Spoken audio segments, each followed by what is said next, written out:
Chapter 6, page 80. Henry stood with his back against the fence and watched the boys play. His emotions were mixed. In one sense, he was enjoying himself since arriving at the barbecue. He had consumed 3 generic colas. Now he was working on a root beer. He had never before consumed any sort of soda. He had seen commercials occasionally, which his father had told him were crass and capitalistic. Thus far, soda pleased him, but Henry's happiness was tempered by worry. What he was watching while nursing his can of root beer was baseball. The grown-ups were all inside the yard, standing around grills or setting out casseroles, paper plates, and flimsy plastic utensils designed to snap when used. Henry's cousins had all disappeared into the front yard, and the boys ran out behind the house into a vacant lot with an old foundation to play baseball. They had enough foresight to bat away from the house toward the raggedy old trees, the street, and beyond that, an abandoned warehouse squatting in the shadow of a rusty water tower.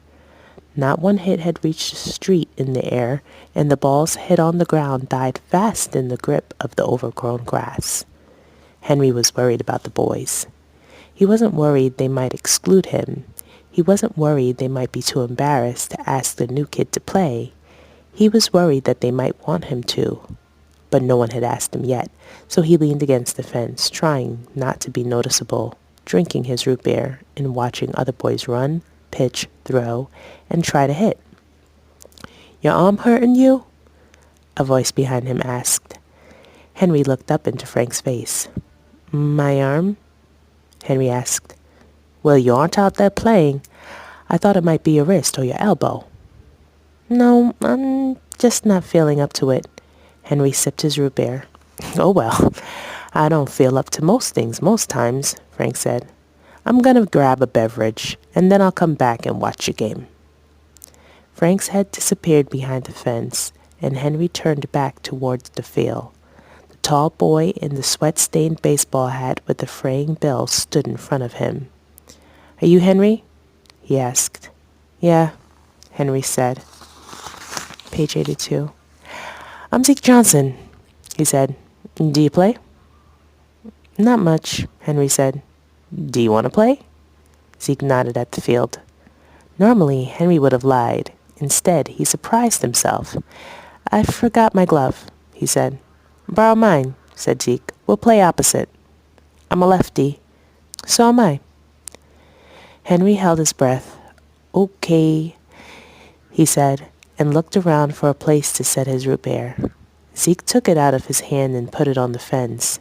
Then, with Henry's blood doing strange things in his veins and his breath catching in his throat, the two of them walked out onto the straggly grass of the makeshift diamond. The older boy nodded at Henry or said hi. The older boys nodded at Henry or said hi. Henry nodded back but couldn't say anything. Zeke introduced him.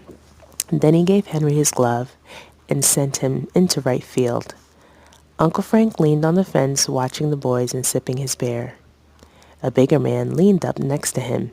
"Hey, Frank," he said. "Dottie says you wanted to talk to me about your door trouble." Frank glanced at him. The man was tall and looked strong. His fleshy face smiled beneath the yellow cap with a concrete truck over the bill. "Hey, Billy," Frank said. "Dottie said that." "How long's it been stuck?" Billy asked. Frank stared out into the field, lifted his beer, and winced at the taste.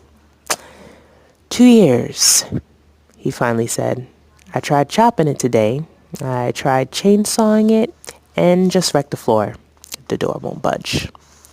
"Well," Billy said, "you want me to take a look?" The two men stood silently, watching a small kid overbalanced swinging. "Needs to choke up on the bat," Frank said. Billy nodded and spat. "And his eyes are all over the place, everywhere but the ball." Frank stood up and took a deep breath. "Okay, Billy, I need you to look at it now. And tell Dottie I said no." I don't know when I could pay you. She handles the money, and it might be months before I could sneak some." Billy nodded. Henry's team was running into the bat as the two men set their drinks on the fence next to Henry's root beer and left to find Billy's truck. Henry stood at the plate and watched the fat kid wind up. He couldn't believe he was doing this. The kid was throwing the ball as hard as he could. He almost hit Henry the first time, and Henry wasn't even wearing a helmet. One of the boys from Henry's team was on second, and there were 2 outs. The fat kid threw the ball. It was coming right at him. Henry wanted to duck or squat or something. Instead, he leaned back and brought his hand around. The ball cracked off the handle of the bat. Instantly, Henry's hand burned. Page 81. "Run!" somebody yelled. Henry carried the bat with him for a few steps, then remembered to drop it. He didn't even look to see where the ball had gone. He was sure he would be out if he looked. When he hit the sweatshirt that was first base, he left one foot on the shirt and hopped forward with the other, trying to stop, then fell over. "You can run through the bag," the first baseman said. Henry looked at the pitcher. The shortstop was throwing him the ball. "Where'd it go?"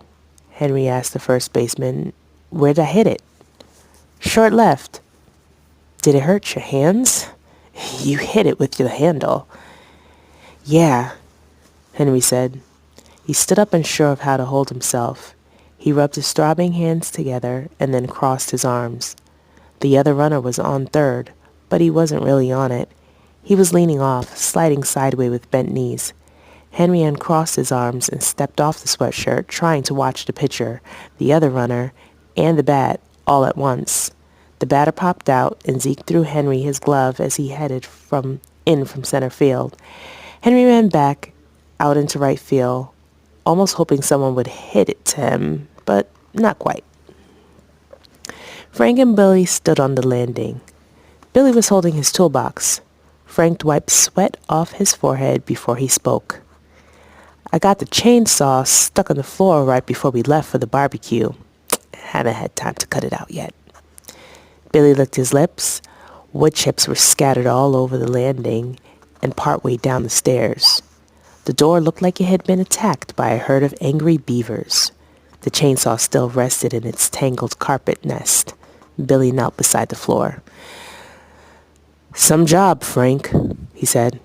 "Should have called me sooner, and maybe you could have skipped the Vietnam approach."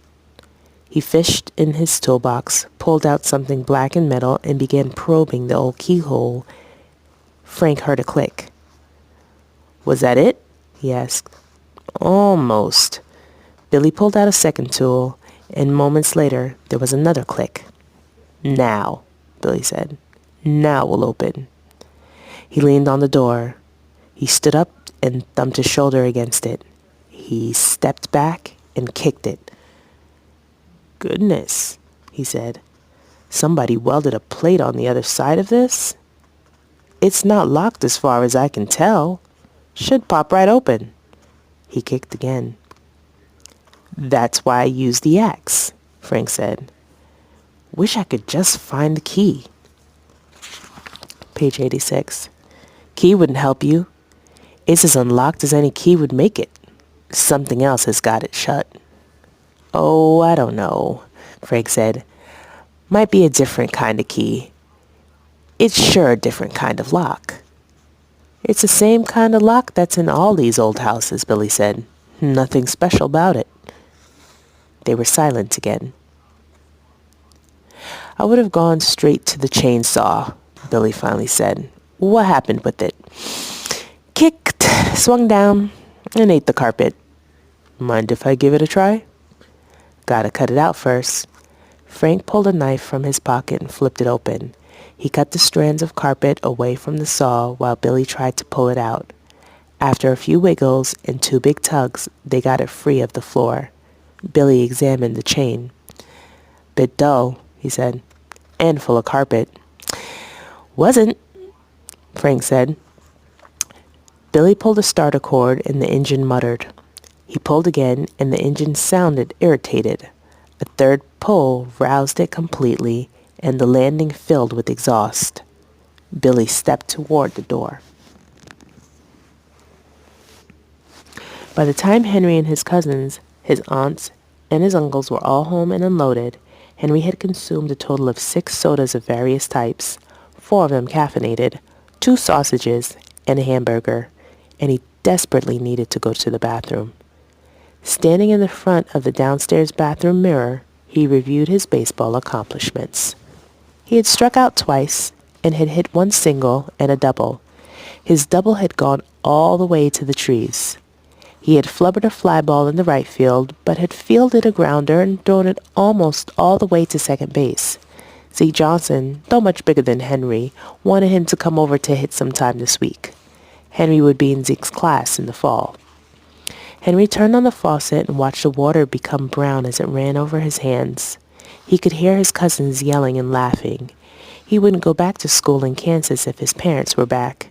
Something knotted in his stomach. He felt horribly guilty. Only a few days in the new house, and he had already forgotten them. They were probably miserable. But, he thought, it wasn't completely his fault for forgetting. Strange things had been distracting him. Of course, he'd hoped they would be found and returned. But if that wasn't going to happen, it was going to happen whether he worried about it or not. And he was playing baseball, and Zeke did want him to come to his house. And, most importantly, he needed to figure out what was going on in his bedroom. Page 88. Henry wandered into the living room where his cousins were begging Uncle Frank to let them watch a movie. He thumped past them and up to his bedroom, trying to feel unhappy for his parents. When he got to the bottom of the attic stairs, he took 1 step up and stopped. Cold air was drifting down around him. He took 2 more steps, smelling and listening. The air smelled like grass and wet earth. He could hear trees. The entire attic, normally the hottest place in the house, was extremely chilly. His 2 doors were open, and a quiet wind was crawling out of his bedroom and past him. The lights were off, but it wasn't completely dark outside, so he could just see the wall of his bedroom where he stood. The cupboard door was open. He could hear the grass gently moaning, creaking, like ships somewhere beyond his bed.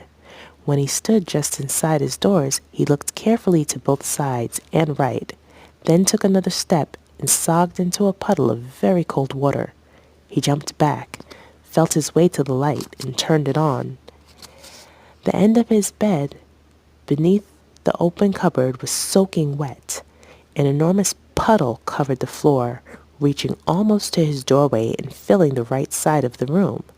The cupboard door was swinging slightly, and all the doors beneath it, as well as the plaster, were drenched.